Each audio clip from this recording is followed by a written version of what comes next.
안녕하세요. 오후장 파워 박미라입니다. 5월 13일 오후장이 진행되고 있습니다. 간밤 랠리를 이어간 뉴욕 증시와 달리 오늘 우리 증시는 또 조정이 나오고 있죠. 양 시장 모두 보합권 내에서 숨고르기가 이어지고 있습니다. 다행히 오후장 갈수록 외국인의 선물 매수 규모는 증가하고 있네요. 자, 오후장 파워 오늘부터 부분적으로 코너 변경을 실시했습니다. 잠시 여러분들의 종목 상담 도와드리니까요. 지금 바로 연락 주시면 저희가 친절하게 상담 도와드리겠습니다. 무료 문자 번호 013-3366-0110번, 유선 번호는 02-3153-2619번 기억하시다가 많이 신청해 주시기 바라겠습니다. 자, 첫 번째 순서 야심차게 준비했습니다. 한 주간의 국내외 경제 이슈를 점검하는 시간으로 꾸려봤는데요. 이슈 리딩한 남자 이리남 강동석 앵커가 준비했습니다.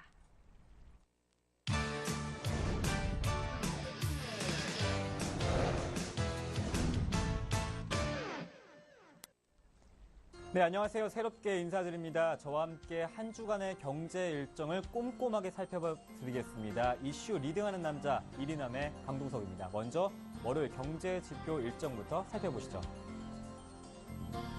네, 먼저 월요일은 미국의 4월 소매 판매가 발표될 예정입니다.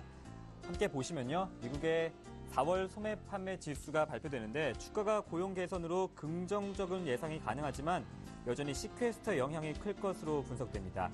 또한 중국의 4월 산업생산지수가 발표될 텐데요. 4월 발전량 증가율이 3월 대비 양호함과 동시에 기저효과 감안 시에는 반등이 가능할 것으로 보여집니다. 조금 더 자세히 볼까요? 중국의 소매 판매는 산업생산은 미약하게나마 개선을 보임에 따라서 수출 호전과 맞물려서 경기 둔화에 대한 우려감을 완화시켜줄 전망입니다. 중국 경기의 반등 조짐이 제한적이지만 생산과 소비 등으로 이어질 수 있다는 분석이 있습니다. 네, 다음은 화요일입니다. 함께 보시죠. 네, 화요일은 먼저 유로존 재무장관 회의가 있죠. 이번 유로존 재무장관 회의에서는 성장 부진으로 인해서 유럽의 재정 긴축 기조 완화에 대한 필요성이 점차 공감대를 형성할 것으로 예상됩니다. 특히 1, 4분기 유로존 성장률이 전분기에 이어서 전년 대비 마이너스 0.9%를 기록할 것으로 전망돼서 경기 우려감은 보다 커질 것으로 보여집니다. 또한 다음으로 유럽의 3월 산업생산지수가 발표되죠. 유로존 부진이 예상되지만 독일 산업생산에서 서프라이즈로 개선될 가능성도 있어 보이네요. 네, 그 다음은 수요일입니다. 한 주간의 중심인데요. 수요일은 어떤 경제 일정이 있는지 함께 보시죠. 네, 수요일에는 우리나라 4월 실업률이 발표됩니다. 계절적으로 실업률은 양호하겠지만 취업지수 둔화로 내용면에서는 미약할 것으로 보여집니다. 또한 미국의 4월 산업생산이 발표되는데요. 수요가 활발하지 않은 상황에서 기업들의 재고 감축 노력으로 생산 둔화가 우려됩니다. 또 올해 유럽의 GDP가 발표됩니다. 대내외 수요 위축과 재정 긴축 영향으로 성장 부진이 전망되는데요. 또한 일본의 4월 소비자 기대지수도 함께 일정으로 되어 있습니다. 정책적 경기 부양이 지속되면서 증시 호조에 따른 자산 효과로 소비 심리가 개선될 것으로 보여집니다. 네, 다음은 목요일입니다. 이번 주에는 목요일에 주요 일정들이 함께 몰려 있습니다. 먼저 화면으로 만나보시죠. 네, 미국의 4월 소비자 물가 지수가 발표됩니다. 3, 4월 유가 약세로 석유류 중심의 하락세가 예상이 되네요. 또한 미국의 4월 주택 착공 건수도 발표되는데 선행 지표인 허가 건수 영향과 또 전월의 높은 증가율에 대한 기저효과로 반락할 것으로 보여집니다. 또 미국의 4월 건축 허가 건수도 발표됩니다. 주택 수요와 공급 물량이 불균형 해소를 위한 선행적인 허가 건수가 확대될 전망입니다. 또한 일본의 올해 GDP 성장률이 발표가 됩니다. 적극적인 경기 부양 효과로 경상수지 적자폭이 감소되고 또 수출이 중심이 될 것으로 기대됩니다. 조금 더 자세히 살펴보면요. 작년 말부터 이어진 정책 당국의 경기 부양책과 또 엔화 약세로 경상수지 적자폭이 감소되는 등 1, 4분기 성장률이 양호할 것으로 예상이 됩니다. 네, 그럼 한 주간을 마무리하는 금요일, 우리나라는 석가탄신일이 있지만 어떤 경제 일정이 있는지 한번 살펴보실까요? 네, 금요일에는 미국의 4월 경기 선행지수와 또 미시건대 소비심리평가지수가 발표됩니다. 먼저 미국의 4월 경기 선행지수는 주식시장 호조와 또 경기 부양 기조의 유지에 따른 회복 기대감은 여전합니다. 또한 미국의 미시건대 소비심리평가지수는 시퀘스터의 세금 인상에 따른 소비심리 위축이 적응 과정을 통해서 점진적으로 개선될 전망입니다. 네, 그렇다면 이 시각 코스피와 또 코스닥 수급 또 지수 한번 살펴보시겠습니다. 네, 먼저 코스피는 약보합권에 머물러 있습니다. 0.5포인트 하락한 0.04% 하락한 1944.2에서 움직이고 있습니다. 수급을 한번 살펴볼까요? 네, 먼저 시장에서는 외국인과 기관이 매도하고 있습니다. 기관은 한 165억 원 정도, 외국인은 753억 원, 개인만이 매수하고 있습니다. 다음은 코스닥 지수 한번 살펴보시겠습니다. 네, 코스닥은 현재 약보합권 마찬가지입니다. 0.02% 하락한 569.57, 570선에는 바짝 다가섰습니다. 수급도 한번 살펴보시면요. 네, 수급에서는 먼저 외국인과 기관이 매도하고 있는 상황이었는데 현재는 외국인 다시 매수 전환을 했습니다. 외국인은 6억 원 정도 매수하고 있고 기관은 40억 원, 개인은 24억 원 매수하고 있습니다. 네, 지금까지 이리남의 강동석이었고요. 저와 함께 이번 한 주간의 경제 일정 살펴봤습니다. 계속해서 박미라 아나운서의 경제 이슈를 분석하는 박미라 아나운서의 탄이 이어집니다.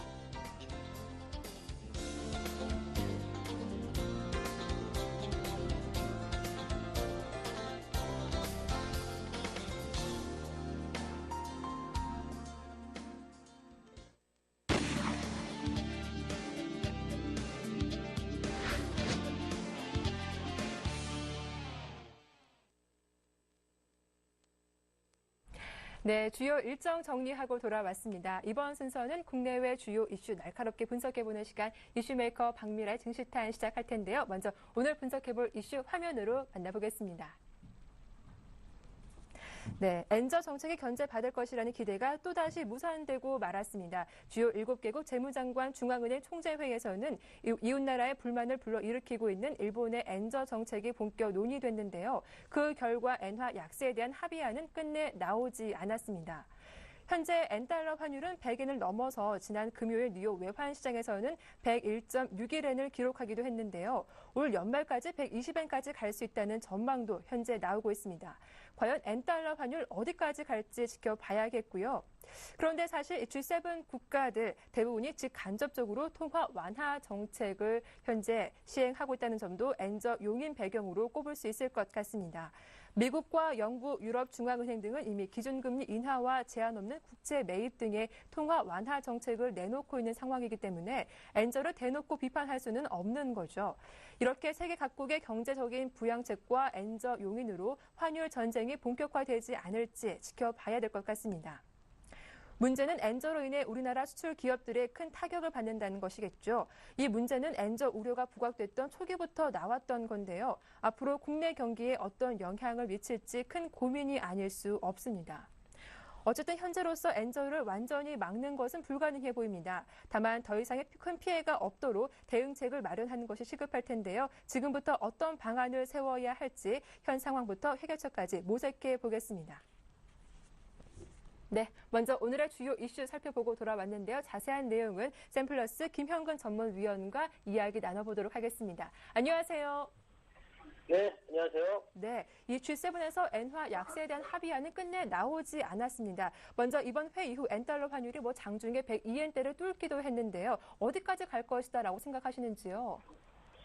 글쎄요, 제가 얼마까지 간다 이렇게 딱 집어서 얘기하기 좀 어렵겠지만 시장에서의 어떤 전망은 현재 지금 105엔 정도를 예측을 하고 있습니다. 사실 시장에서 한 105엔 정도 예측을 하는데 그러한 과정이라면 사실은 좀 오버슈팅이 나타나서 한 110엔 정도까지도 가능하지 않을까 좀 이러한 생각을 좀 해보는데요.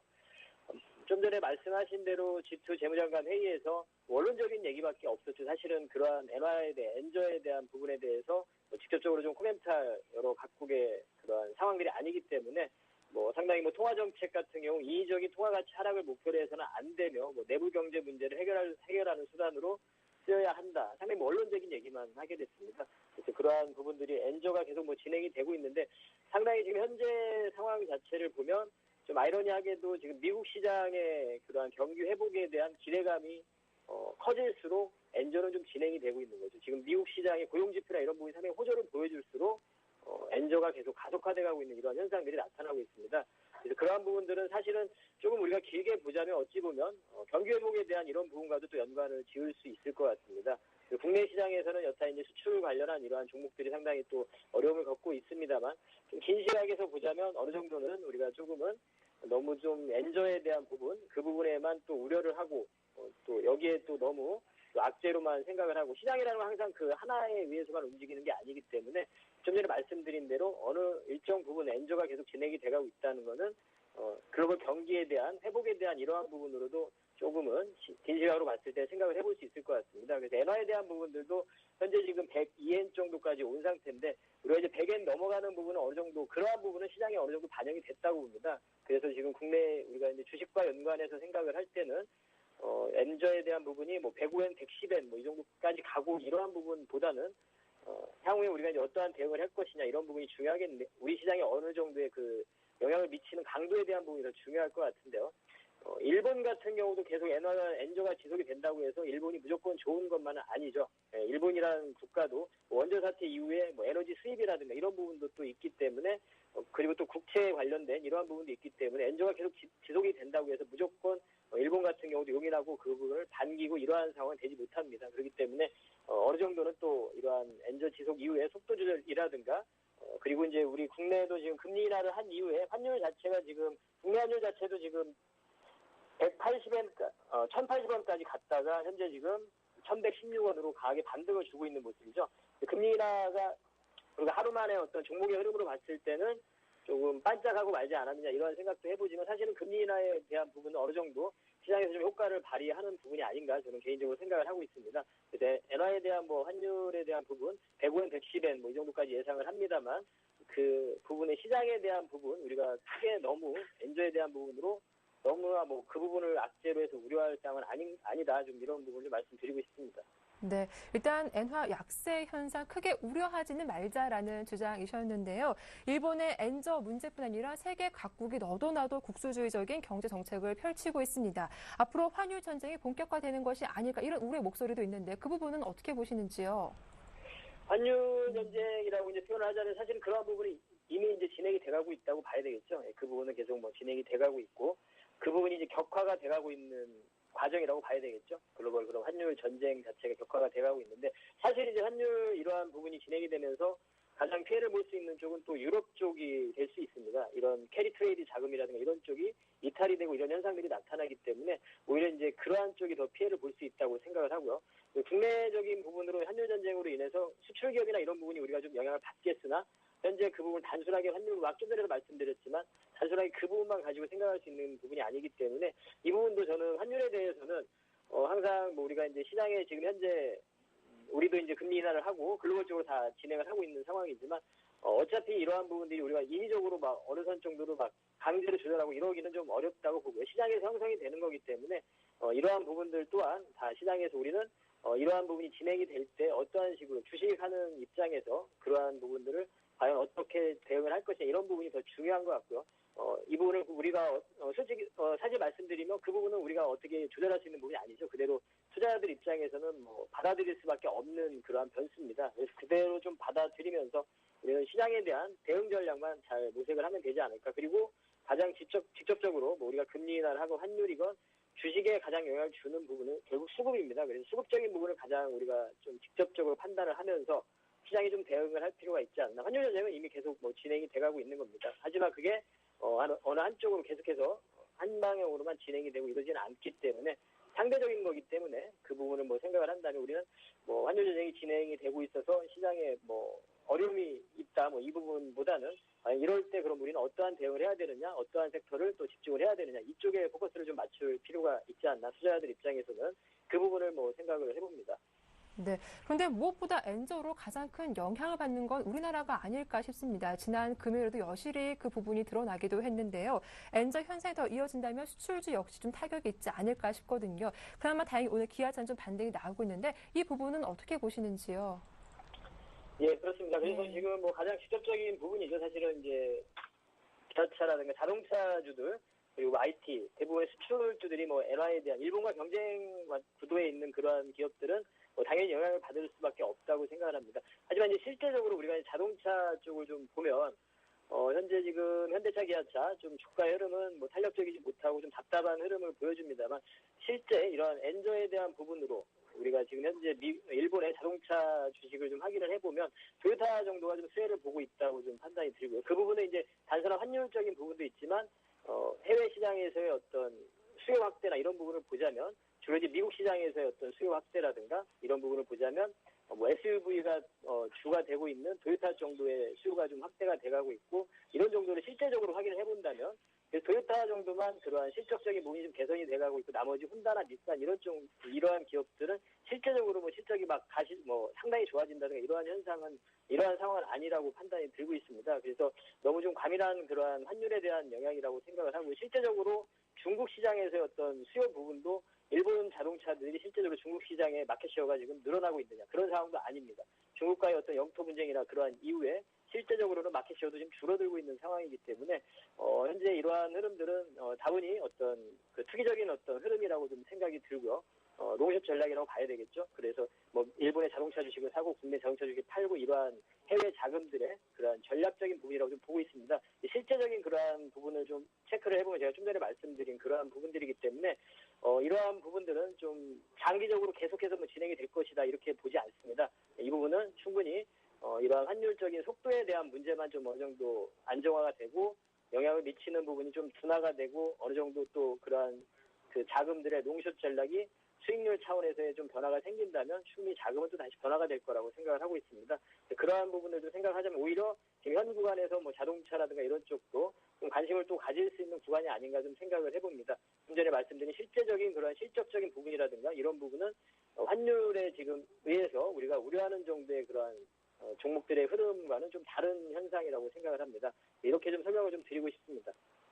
일단 엔저 우려에 지나치게 대응하기보다는 좀 유연하게 대처할 필요도 있겠다라는 분석이었는데 어쨌든 현재로서 엔저를 완전히 막는 건 불가능해 보입니다. 다만 피해가 없도록 대응책을 마련하는 것이 시급한 문제이기도 할 텐데요. 엔저 상세를 위한 방안으로는 어떤 것들이 있을까요?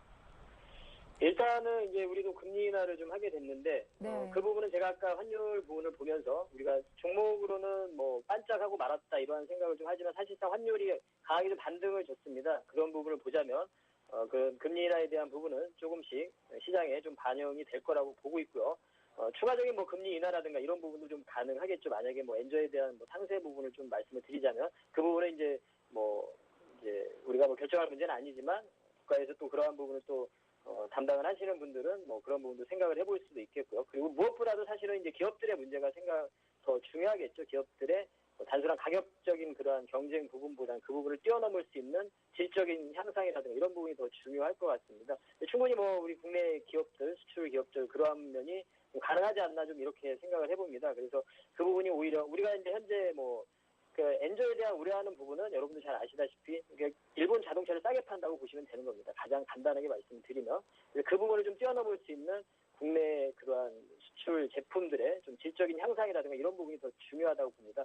그러한 부분들이라든가 하지만 이제 제가 아까도 말씀드린 실제적으로는 지금 뭐 수요적인 부분이라든가 이런 부분 봤을 때 이 부분은 이제 주식 시장에서의 어떤 현상 그 수익률 관점에서의 어떤 자금들의 흐름의 그런 결과라고 보시면 될 것 같습니다. 그 부분을 그래서 우리가 어떤 이론적인 부분 분석이라든가 이런 부분 실제적으로 트레이딩에 좀 하는 부분은 좀 약간 다른 면이라고 좀 생각을 합니다. 그래서 뭐 말씀드리고 싶은 부분은 그런 엔저에 대한 뭐 상세를 위한 노력적인 부분을 말씀드리자면 투자자들 입장에서는 뭐 우리가 할 수 있는 노력은 없다고 보고요. 우리는 이제 투자하는 관점에서 그 부분을 어떻게 트레이딩에 활용을 하느냐 이런 부분을 좀 고려를 하면 될 것 같습니다. 네, 자, 알겠습니다. 자, 이렇게 G7 이후 엔화 흐름에 대해서 저희가 깊게 분석을 해봤는데요. 이제 오후장 전략이 궁금합니다. 코스피 코스닥 모든 보합권에서 오늘 지지부진하게 움직이고 있는데요. 오후장 어떻게 좀 마감이 될지 전망과 함께 전략까지 살펴봐 주시죠. 예, 오늘 뭐 상당히 거래 대금도 상당히 적은 상태입니다. 그리고 이제 외인들의 매도는 좀 계속 좀 지속이 되는 모습이죠. 코스닥 같은 경우도 양측에서 지금 모두 매도를 하지만 외인들의 코스닥의 매도는 뭐 그다지 많지는 않은데요. 일단은 오늘 이 정도에서 그냥 큰 변화 없이 좀 마무리될 것 같습니다. 전반적으로 좀 오늘 같은 경우에는 좀 관망을 좀 할 필요가 있다고 생각을 하고요. 일단 환율의 동향 부분을 앞으로도 그렇고 오늘도 그렇고 좀 체크를 해야 될 것이고 엔저에 대한 부분은 이 달러 인덱스를 좀 확인을 좀 할 필요가 있다고 생각을 하고요.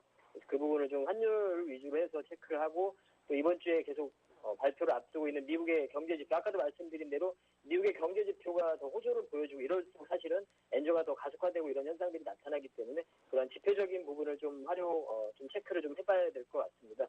현재 지금 지난주에 우리가 금리 인하를 하고 나서 강한 반등을 좀 시도를 했던 뭐 건설이라든가 이런 섹터 섹터들이 전일에 금요일 날은 약간 쉬는 흐름이 나타나고 오늘 약간의 약하지만 추가적인 좀 반등을 시도를 하고 있습니다. 오후장에서 이러한 종목들, 뭐 건설주라든가 코스피 쪽에서는 낙폭주 중에서는 이러한 건설주라든가 엔화에 대한 부분은 오늘 좀 말씀을 드렸는데 뭐 자동차주들도 어느 정도는 좀 관심권에 좀 둘 필요가 있다고 생각을 하고요. 그리고 부품주, 자동차 부품주 이런 쪽도 좀 관심을 가질 수 있는 그러한 구간이라고 생각을 하고 코스닥 같은 경우는 최근에 이제 약간 주춤하고 좀 쉬는 현상이 나타나고 있는데요. 되도록이면 코스닥 종목들은 조금 약간 이제 우리가 매매를 할 수 있는 종목들은 줄어드는 그런 현상은 나타나고 있습니다. 탄력이 좀 둔화되고 있고 하지만 이제 장세가 상승을 좀 진행을 돼가고 있는 과정 속에서 그런 흐름이라고 생각을 하고요. 현 구간에서는 오늘 같은 경우 최근 이번 주 같은 경우 그렇습니다. 이제 대부분의 코스닥 종목들 실적 발표들을 하게 될 텐데 그 실적 발표를 좀 확인할 필요가 있다. 실적 발표를 좀 한 종목들 밝히고 난 종목들 이러한 종목들을 위주로 해서 좀 관심을 가지는 중소형주 같은 경우에는 실적 발표한 그런 후실적 종목들을 더 지속적으로 좀 관심을 가질 필요가 있다고 생각을 합니다. 네, 알겠습니다. 오늘 말씀 잘 들었습니다. 고맙습니다. 예, 감사합니다. 네, 지금까지 샘플러스 김형근 전문위원과 함께했습니다.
네, 이번 순서는 우리 시청자들의 고민에 직접적인 해결책을 드리는 시간입니다. 증식휴 힐링 레슨 시작하도록 할 텐데요. 참여 방법 다시 한번 저희가 안내를 해드리겠습니다. 무료 문자 번호 013-3366-0110번이고요. 유선 전화는 02-3153-2619번으로 가능하니까요. 지금 바로 신청해 주시면 저희가 꼼꼼하게 상담 도와드리겠습니다.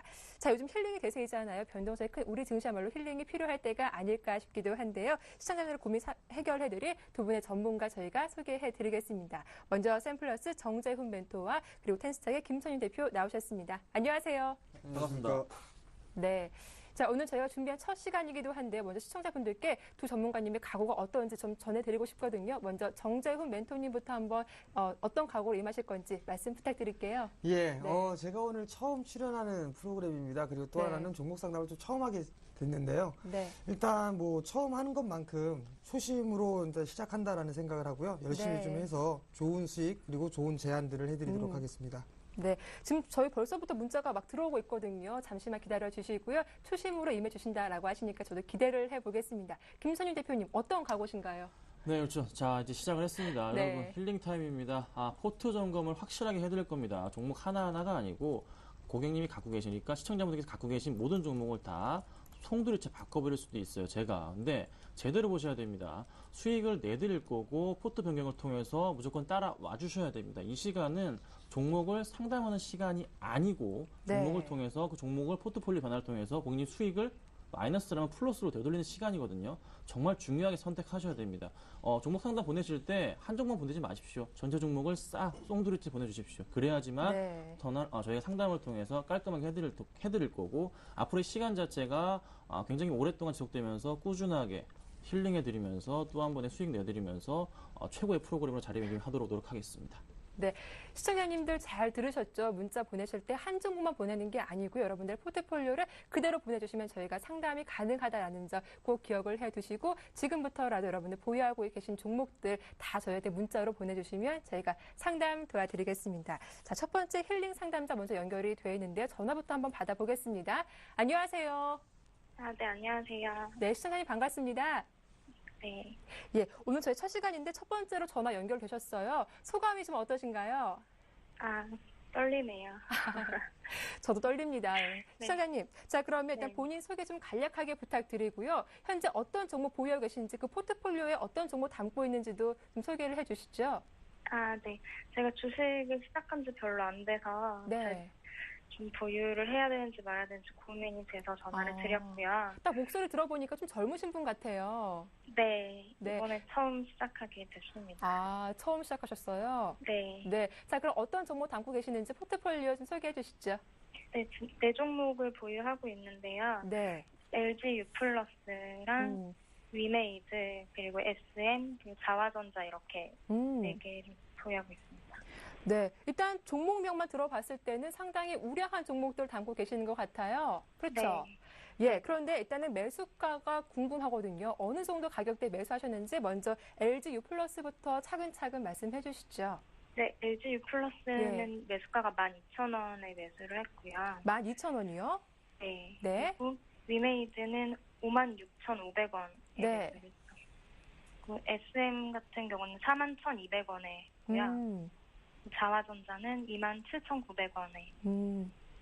예, 일단은 그래도 LG U+를 제외하고 세 종목이 현재 마이너스권에 있는 상태입니다. 시청자분께서 직접 이 종목을 고르셨을 것 같은데 종목 선택하실 때 어떤 점을 좀 유념해서 두셨는지 궁금해요. 이제 막 방송 같은 데 보면 뭐가 네. 좀 잘 간다라는 그런 걸 좀 참고해서 선정을 하긴 했는데 네. 수익률이 별로 좋지가 않아서 네. 네. 그럼 지금 가장 큰 고민이 있으시다면 어떤 점일까요? 사기는 샀는데 이제 언제 팔아야 될지 몰라서 그렇죠. 네. 네. 알겠습니다. 일단은 포트폴리오 총 4종목이 담겨 있는 걸 제가 확인을 해봤는데요. 이 상담은 정재훈 멘토님께서 해결해 주실 거거든요. 네. 예, 직접 한번 상담해 보시죠. 연결해 드릴게요. 네. 멘토님. 네, 안녕하세요. 네, 안녕하세요. 네, 정재훈입니다. 네네. 예, 주식하신 지 얼마 안 되셨다고 말씀을 하셨어요. 네. 일단 지금 매수하신 종목군들이 단기적인 관점으로 보셨나요? 아니면 좀 여유 있게 보셨나요? 한 3주 정도 생각하고 매수를 했거든요. 그러니까 팔고 나올 시기를 3주 후 정도로 좀 생각하셨다고요? 네네. 그럼 혹시 목표 수익률이나 이런 부분들은 좀 생각을 해보셨나요? 그냥 딱히 이렇게 정하진 않았는데 네. 마이너스권에만 안 내려가려고. 손실은 보기 싫다 이 말씀이시죠? 네. 네. 예, 일단 지금 포트 종목을 보면 LG U+, 위메이드, SM 그리고 자화전자 참 좋은 종목군들만 다 골라서 담으셨어요. 네. 근데 아쉬운 부분들이 한 가지가 있는데요. 네. 다 좋은데 너무 비싸게 사신 거 그게 흠입니다.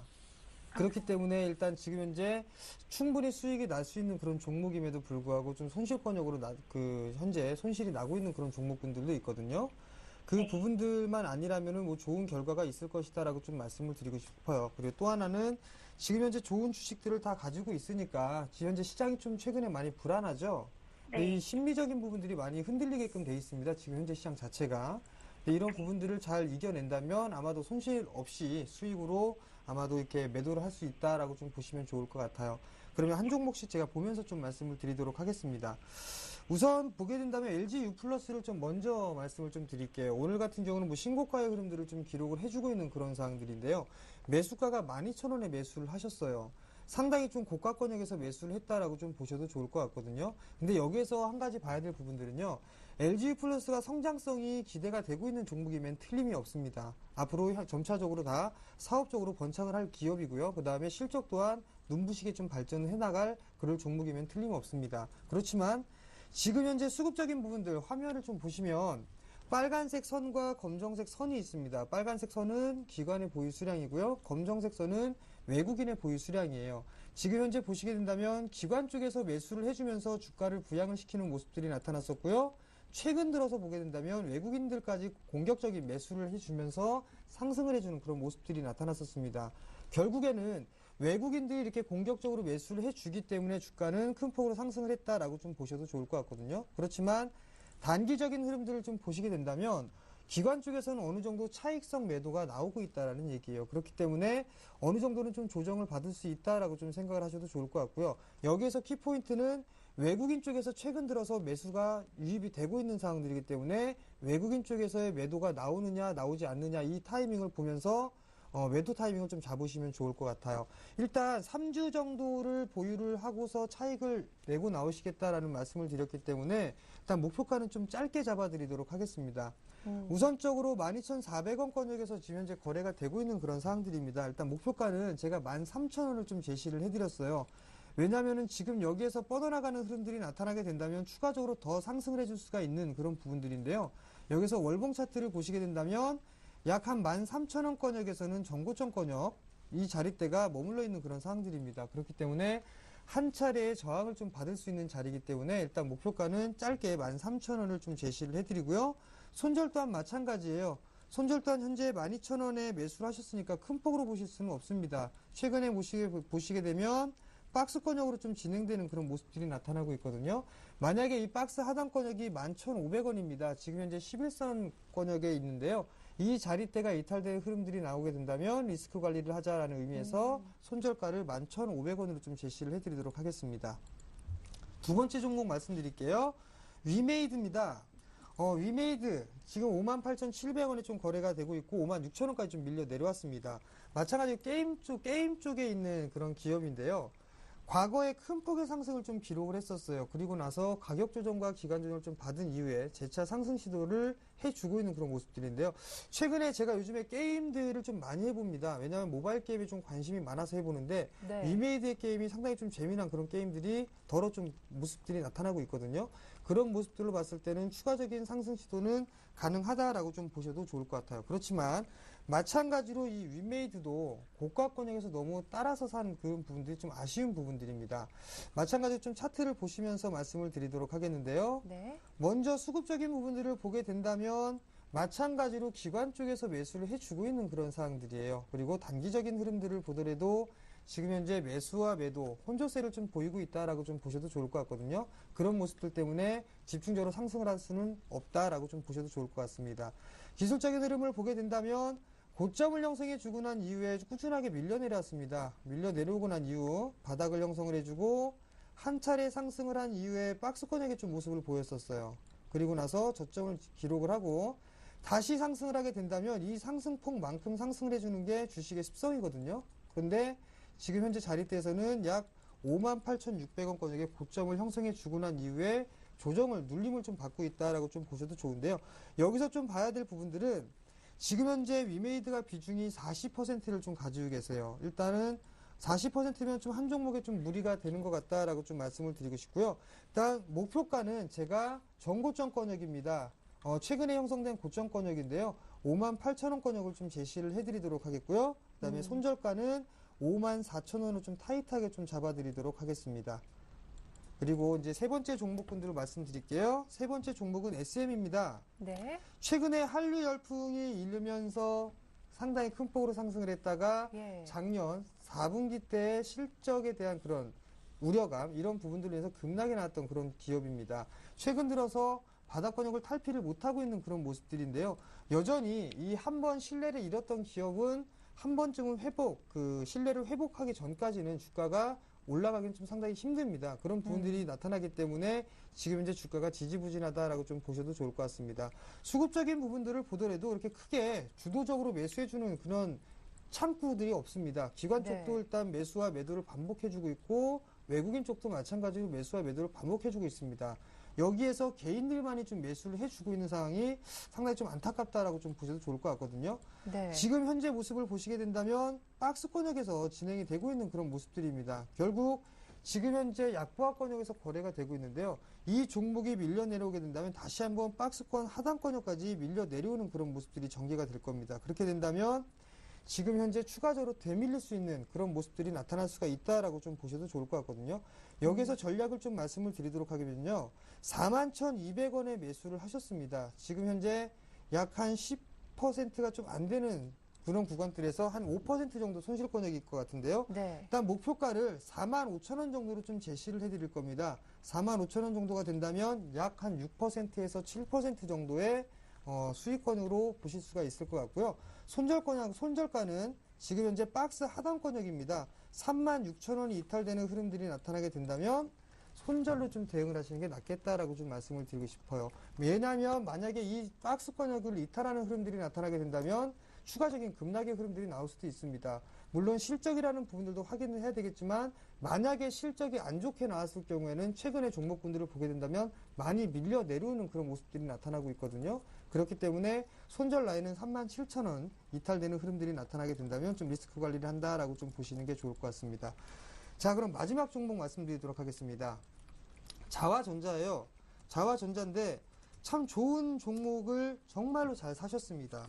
그렇지만 지금 현재 매수가가 너무 높으세요. 지금 자화전자 같은 경우도 삼성전자의 후광을 좀 잇고 있는 그런 기업이다라고 좀 보셔도 좋을 것 같습니다. 베트남의 공장, 자회사를 가지고 있고요. 그만큼 물량이 늘어나고 있는 그런 상황들이거든요. 자연스럽게 실적 또한 마찬가지로 증가가 될 수밖에 없는 상황들입니다. 그렇지만 최근 들어서 작년부터 꾸준하게 올라왔었습니다. 작년부터 꾸준하게 올라왔던 그런 기업이기 때문에 어느 정도의 매물 소화 과정은 필요하다라고 좀 보셔도 좋을 것 같아요. 그렇다고 실적이 여기서 줄어들거나 그런 부분은 않을 겁니다. 왜냐하면 갤럭시 4에 대한 그런 기대감이 상당히 크기 때문에 추가적으로 상승 시도는 나올 수 있다라고 좀 보셔도 좋을 것 같습니다. 그렇지만 지금 현재 과정에서는 기간 조정을 어느 정도 거치면서 이격을 좁히는 그런 작업을 진행을 해야 된다라고 좀 보셔도 좋을 것 같아요. 그렇기 때문에 마찬가지로 전략을 좀 말씀을 드리도록 하겠습니다. 매수가가 27,900원이세요. 27,900원 정도인데요. 지금 현재 약 26,550원, 약 한 4% 가까이 손실 중이신데요. 일단 목표가는 박스 구간 전 고점 부분입니다. 29,000원을 좀 제시를 해드리도록 하겠고요.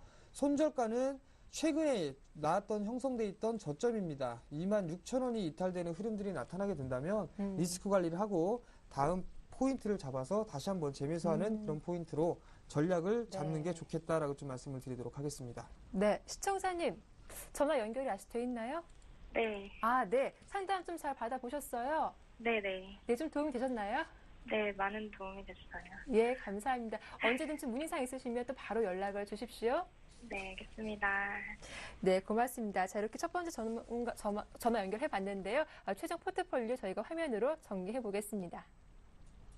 네, 먼저 LG U+ 매수가가 12,000원이셨는데요. 목표가는 13,000원이고요. 손절가 11,500원. 일단은 보유해보자라는 의견이었습니다. 두 번째 종목의 위메디 역시 매수가가 56,500원이었는데 손실 중에 있죠. 목표가가 58,000원, 손절가가 54,000원. 일단 보유해보자라는 의견이었습니다. SM 매수가가 41,200원이었고요. 목표가가 45,000원, 손절가가 33,000원. 일단은 좀 매도해보자라는 의견도 주셨는데요. 자화전자도 끝으로 살펴보겠습니다. 매수가가 27,900원이고요. 목표가가 29,000원, 손절가 26,000원. 일단은 보유해보자라는 의견 제시했었습니다. 자, 일단 힐링 포인트도 체크해보면요. 일단 네 종목 모두 매수가가 너무 높다라는 점을 들으셨고 단기 트레이딩 관점으로 접근해보자. 일단 위메이드의 비중을 축소해보자라는 점을 말씀해 주셨습니다. 네, 이렇게 첫 번째 전화 연결 받아봤는데요. 좀 전에 M게임과 하이브젠 시스템 문자 보내신 분들 저희가 잠시 후에 상담 도와드릴 테니까요. 채널 고정해 주시기 바라겠습니다. 자, 이어서 두 번째 전화 상담 해보도록 하죠. 안녕하세요. 네, 안녕하세요. 네, 시청자님 반갑습니다. 예, 반갑습니다. 홍미라 앵커님. 네, 고맙습니다. 예, 자, 일단 팬이에요. 아우, 고맙습니다. 네, 반갑네요. 일단 시청자님 전화 본인 소개와 함께 또 어떤 종목들 보유하고 계시는지 포트폴리오 소개해 주시죠. 예, 저는 구로동에 사는 총각인데요. 아, 네. 종목을 네. 5개 정도 제가 지금 들고 있어요. 네. 예, 기아차랑 오. 그리고 NC소프트랑 네. 인프라웨어, 네. BS금융지주, SK 하이닉스를 들고 있거든요. 보태. 네, 일단 기아차 좀 최근에 좀 고민이 깊으셨을 것 같아요. 하락이 많이 나왔는데 오늘 다행히 좀 반등이 나오고 있거든요. 예. 그렇죠. 매수가가 어떻게 되세요? 기아차부터 말씀해 주시죠. 기아차가 56,000원이고요. 매수가가. 예. 그다음에 NC소프트가 17만 500원이고요. 네. 그다음에 인프라웨어가 14,100원. 네. 그다음에 BS금융지주가 14,800원. 네. 그다음에 하이닉스가 29,200원에 매수했어요. 이렇게 그렇군요. 다섯 종목. 일단은 뭐 네. 한 종목을 제외하고는 좀 마이너스권에 있어서 우리 구로에 네. 계시는 총각님 좀 고민이 되실 것 같아요. 예, 고민이 예. 많이 되고 있습니다. 네, 앞으로 뭐 결혼 자금도 모셔야 할 것 같은데. 예, 빨리 모아야 되는지 큰일 났어요. 네, 일단은 어떤 점이 가장 큰 고민이신지도 여쭤볼게요. 일단 기아차 같은 경우는 지금 네. 엔저에 대한 좀 우려가 많잖아요. 저희 네. 방송 보니까 무슨 달러당 110엔까지도 지금 네. 막 얘기하는 곳이 있는데 음, 이거 좀 타격이 앞으로 클 것 같다는 생각도 지금 들어서 네, 당장 팔아야 되지 않을까라는 그런 우려도 있고요. 네, SK 하이닉스 같은 경우도 지금 계속 3만 원을 못 넘더라고요. 제가 이거 갖고 있는 지 거의 1년 3개월 정도 있는데 그래가지고 내가 이거 전체 보면 제가 좀 고점에 물린 게 아닌가 싶어가지고 지금 네. 하이닉스도 그냥 이거 그냥 3만 원대 오면 팔아야 되나 아니면 지금 그냥 본전 보고 팔아야 되나 지금 이런 고민도 있고. 네. 일단 네. 이야기를 들어보니까 우리 시청자님 상당히 공부를 많이 하신 것 같습니다. 예. 네. 이 종목은요, 이 포트폴리오는요, 김선윤 대표님께서 말끔하게 해결을 해드릴 테니까 지금 바로 한번 연결 도와드릴게요. 해보시죠. 대표님. 네, 예. 선생님 안녕하세요.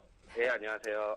네, 이렇게 합시다. 예. 시간이 많이 없습니다. 그래서 예. 제가 상담을 쭉 해드리다가 예. 못하는 종목은 제가 따로 전화를 드릴게요. 어떻습니까? 이렇게 예. 해드리도록 하고 일단 요게 예, 종목, 좋습니다. 종목 상담은 그냥 하고 끝나는 게 아니고 완벽하게 지금 고쳐야 되기 때문에 이렇게 말씀을 예. 드리는 거예요. 그거 좀 제가 말씀 먼저 드릴게요. 예. 자, 기아차부터 좀 보도록 하겠습니다. 자, 기아차가 56,000원이시고요. 보유기간이 한 3월 말쯤이나 뭐 2월 말쯤에 사신 것 같아요. 그렇죠. 예. 자, 그때 매수가 들어가신 것 같은데, 한번 팔 기회는 있었습니다. 그런데 하지만 다시 한번 주가 자체 흐름이 꾸준하게 좀 흘러 내려가 정리를 못하셨단 말이죠. 그러면 지금 다시 뭐 엔저가 너무나도 가파르다 보니까 또 걱정이 돼서 이게 떨어지고 있는데, 오늘 일단 기술적인 반등을 줍니다. 그런데 재밌는 점은 엔저만 있습니까? 지금 원저도 있습니다. 원저가 지금 3일 연속 크게 올라가고 있어요. 이 점을 파악하신다면은 그래도 엔저에 대한 부분이 좀 브레이크를 잡아주면서 지금 오늘 한 100일 정도 보여주고 있는데 다시 네. 한번 떨어지지 않을까라는 생각이 듭니다. 자, 이런 소리가 있습니다. 지금 1분에 대해서 1분기 실적에 대한 부분은 긍정적인데 2분기, 3분기가 될수록 전반적인 기업들의 실적이 안 좋다고 합니다. 그러면 당연히 외국인들의 흐름 자체는 지금 현재 매도지만서도 서서히 매수로 들어와주면서 기아차 같은 경우에는 다시 한번 끌어올릴 수가 있는 힘이 나올 것 같아요. 자, 그런데 하나 이제 듣고 계신가요? 하나 이제 네. 잘못하신 게 있는데 네. 기술적인 측면의 말씀을 좀 드려볼게요. 수급상으로. 자, 잘 보세요. 자, 지금 현재 보시면 수급상으로 봤을 때 외인들과 기관들의 매도세가 4일 연속 순매도가 같이 나옵니다. 보통에 이게 개인들이 이틀 연속 매수가 들어가고 그리고 외국인들과 기관들이 동일 순매도가 이렇게 나와줄 때는 이때는 무조건 매도하는 타이밍이에요. 이거는 기술적으로 수급적으로 매도하셔야 되는데 보통 이렇게 매도를 하셔야지만 그 이후로는 보통 떨어질 확률이 되게 높습니다. 한 번 더 떨어지면 높기 때문에 한 번 팔았다가 다시 들어가셔야 되는데 이건 기억하셔야 됩니다. 그래서 그 부분은 약간 놓치셨던 게 조금 안타깝고 이제는 배우셨으니까 그 부분 네. 참고하시면 되고 이젠 더 이상 기아차 같은 경우에는 큰 폭의 하락은 제한적일 거예요. 기아차는 5만 원이 깨지거나 5만 원 초반대 부분에서는 최근에 반등을 지속적으로 줬기 때문에 이번에도 마찬가지로 그 흐름을 이어가서 조금 하락은 제한적이고 조금 상승 쪽에 무게를 두는 게 어떨지 않을까 생각이 들고 기아차를 지금 이 종목은 얼마나 가져갈 수 있으실까요? 이거 한 두석 달 더 가져갈까 생각 중인데요. 아니면은 좀 네. 장기적으로도 네. 볼까도 지금 고민하고 있거든요. 이왕 이렇게 된 거 그냥 오를 것 같기도 하고 해가지고. 네네. 자, 네. 기아차랑 현대차 자동차 수주 실적이 1분기보다 2분기가 훨씬 더 양호할 확률이 지금 높습니다. 자, 그렇다면은 어느 정도는 조금 반등이 예상되는 부분, 실질적으로 엔저의 영향 자체가 사그라들 확률이 높다는 얘기죠. 그래서 2분기 보고 또 3분기까지 가져가신다면 저는 정말 좋을 것 같아요. 충분히 그 매수하신 가격이 56,000원이신데 다시 한번 팔 기회가 올 거고요. 걱정하지 네. 마시고 가져가시고 이 종목은 6만 원까지도 무난하게 갈 수가 있는 종목이에요. 6만 원도 되게 싸단 말이죠. 그렇죠? 그러니까 네. 6만 원이 되더라도 이제 6만 원 만약에 5만 6천 원, 7천 원 뚫고 가면은 다시 한번 기관들이든 개인들이든 무조건 살려고 막 들이닥칠 거거든요. 걱정하지 네. 마시고 6만 원까지는 보고서 좀 가져가신 전략으로 하시는 게 어떨지 않을까 이렇게 좀 말씀을 좀 드려볼게요. 기아차는요. 자, 예. 메모를 꼭 해두시면 될 것 같고요. 예. 자, 그 다음에 이제 NC소프트죠. 자, NC소프트가 17만 500원.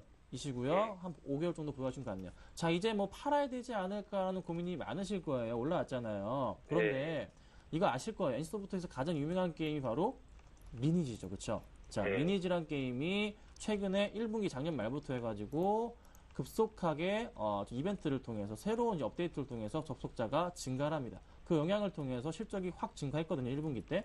이게 1분기에 끝나는 게 아니고 2분기까지 이어진다는 소리죠. 그리고 또 하나 2분기 때 최근에 그 블레이드 앤 소울이라는 게임 아시나요? 예, 알고 있어요. 네, 그게 이제 중국 쪽으로 갔잖아요. 그러면 5월 7일부터 한 달이나 2달 정도 테스트 기간을 거치는데 그 이후부터 해가지고 확실하게 실적이 잡히는 2분기 말부터 해서 3분기까지는 블레이드 앤 소울이 기하급수적인 매출 확대를 이뤄주면서 주가가 다시 한번 레벨업을 할 겁니다. 그리고 또 연말에 네. 뭐 있죠? 자, NC소프트가 연말에 모바일 모바일. 게임까지, 그렇죠? 잘하시네. 모바일 게임까지 추가가 됩니다. 그러면 당연히 주가는 지금부터 가는 게 정상이고 어쩔 수 없이 주가가 가는 거고 2월 달부터 바닥 찍고 자 리니지 찍고 길드워 찍고 모바일 게임 찍고 주가가 날아가는 겁니다. 그래서 예. 걱정할 필요가 없는 종목이고 이 종목도 짧게 보지 마세요. 짧게 보지 마시고 단기간으로도 주가가 레벨할 수 있겠지만서도 20만 원까지는 제발 좀 보라고 부탁드리고 싶어요. 예, 20만 원 정도까지는 보시고 예. 자 20만 원 왜 말씀드리냐면 자 기술적으로 얘기해 볼까요? 자 20만 원 부분에 해당하는 부분이 바로 그 전에 보시면 아시겠지만 작년에 항상 보여줬던 가격대 있죠. 자, 6월달, 작년 6월달, 작년 7월달, 작년 12월달에 보여줬던 그 박스권 하단 가격입니다. 이 박스권 하단 가격이에요. 이 정도까지는 갈 수밖에 없습니다. 그래서 단기간으로 그 하단에 해당하는 부분이 20만 원이니까 걱정하지 마시고 갈 수가 있겠다. NC소프트 정말 좋은 종목입니다. 꼭 홀딩하시라고 말씀을 좀 드려볼게요. 예. 자, 그리고 자 인프라웨어를 들고 계시네요. 자, 인프라웨어 이거 제가 정말 좋아하는 종목 중에 하나입니다. 제가 이 종목을 작년 7월부터 보유했던 종목 중에 하나였고 최근에 좀 개인적으로 말씀을 드리자면 이 종목에 대해서는 저도 좀 어느 정도는 이제 매도 관점으로 대응을 하라 이렇게 말씀을 드리고 싶어요. 왜 그러냐면은 주가 자체 흐름 자체 더 갈 수는 있을 것 같습니다. 더 갈 수는 있는데 이미 주가 자체 어느 정도 그 고점 라인에 해당하는 부분에 거의 도달을 했고요. 바로 이제 그 작년 저희 초반 때 보여줬던 그 박스권 라인에 해당하는 부분 그 고점이 거의 도달했기 때문에 지금부터는 어느 정도는 그래도 매물대에 대한 압박을 받기 시작할 겁니다. 1년 반을 보유하신 분들이 나 이제 팔고 싶어 막 이게 생길 거라고요. 그러니까 지금부터는 조금 조심하셔야 된다. 그래서 인프라웨어 이 종목은 비중 자체를 절반을 줄이셨으면 좋겠어요. 비중 수익 중이시잖아요. 지금 14,100원에 사셨는데 수익은 많이 안 나실 겁니다. 비중을 좀 줄이시고 그 비중을 10%를 줄여서 10%를 일단 현금 확보를 하시는 전략을 좀 말씀을 좀 드려볼게요. 나쁘진 않지만 좀 매물대가 걱정인 부분이 있다. 그래서 당분간 조금은 횡보하지 않을까라는 생각이 듭니다. 제가 지금 시간이 조금 많이 없는데 그래도 이 나머지 종목 두 가지 종목이 지금 BS금융지주와 SK하이닉스잖아요. 이 종목들에 그건 대해서는 어떨까요? 그 종목은 다음 시간. 다음 시간에 제가 전화를 통해서 아까 말씀드린 대로 해드리도록 하겠습니다. 예, 감사합니다. 네, 시청자님 전화 주셔서 고맙습니다. 예, 감사합니다. 네, 힐링포트 첫 번째 시간 마련해 봤는데요. 포트에 참여하신 분들은 다시 한번 참여 방법 안내해 드릴 테니까요. 잘 참고해 보시기 바랍니다. 무료 문자 번호죠. 013-3366-0110번이고요. 유선 번호는 02-3153-2619번이니까요. 상담 주시면 저희가 방송 끝난 이후에도 상담 도와드리도록 하겠습니다.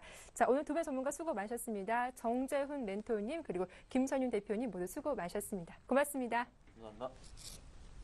네, 새롭게 선보인 오후장 파워업이었습니다. 내일은 보다 알찬 소식으로 준비하겠습니다. 함께해 주셔서 고맙습니다.